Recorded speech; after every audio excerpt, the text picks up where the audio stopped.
I'm starting with a piece that's 4.5 inches by 11, and I will be putting the directions to this in a file in a PDF, so you don't have to worry about writing down all the numbers now. I'll put them there later.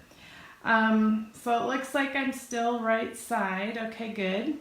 You're probably going to get a little shadow because I didn't drag out my lights tonight. Oops. So you got a nice big shadow in the middle. Sorry about that. So I'm starting with a piece that's 4.5 inches by 11, and I will be putting the directions to this in a file in a PDF, so you don't have to worry about writing down all the numbers now. I'll put them there later.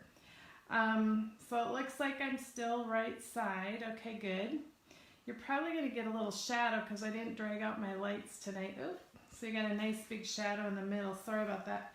So we've got the 4.5 or 4.25 by 11 inches. So it's just, your cardstock cut in half. And I've scored it at 1/2 inch, 2 inches, 4 inches, and 5.5 inches. Now, a bone folder works best for any type of box or fun fold because you get a nice good crease. So if you don't have a bone folder, I highly recommend it. It really makes life much easier. So now we have our little folds here, and I'm going to take my tear tape. Now this can be found with all the other adhesives. And it's a real sticky tape that works really good for fun folds or boxes or something that you really want it to stick. I find if I take my little poker tool and poke it through that top thing and pull it off, it's much easier than trying to peel it. Now you can see I'm just going to fold this up and go like that. That's the easiest way to get this fun little fold here. So now I dropped a few pieces, just a moment. I'm going to take my snail and add a little snail to this paper. These are going to be the top 10 cards for the top 10 in sales for the year. I will be mailing them out next week, and we'll be announcing them on Monday, who is the top 10 divas for the year in sales. The reports for the end of the year should be finalizing on the 6th business day in October. So it's going to be a little bit before, a few more days before we know the final results of the year. And now I've cut this frame. I don't know if you've all noticed in the catalog, there are these fun frames. There's a square and an oval, and then they have these great little embossing folders that emboss the frame. Now I cut it and then stick this in like this and emboss it, but you might want to, I don't know which is better, if a person should emboss it and then cut it. I haven't played with it that much. In fact, today is the first I played with it, so I'll have to try it both ways and see which way you think is better. But I want to put this in the background, get my hearts the right way. So I've taken some of our long little sticky strips, and these are again great for something like this where I want a little bit of a raised edge. You can use dimensionals here too, but I do love these little thin strips of foam tape. They're great for shaker cards if you make any shaker cards. Or for this application, I just want it to raise this up above. So I'm going to put this, and it's always like, which way should I make that? That way or this way?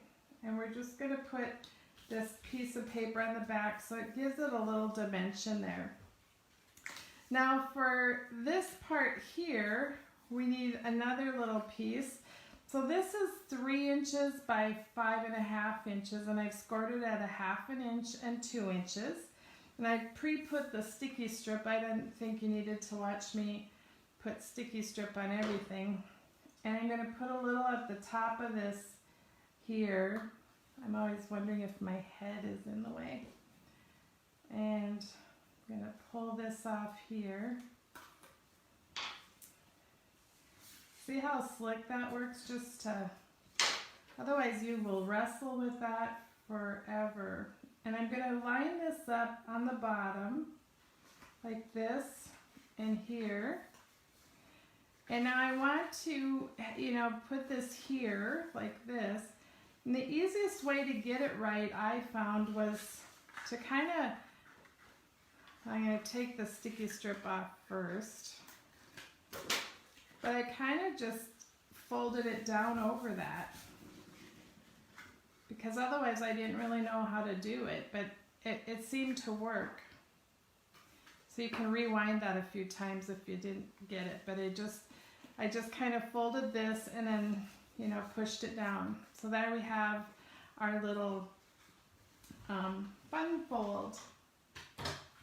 Now I wanted to put a little,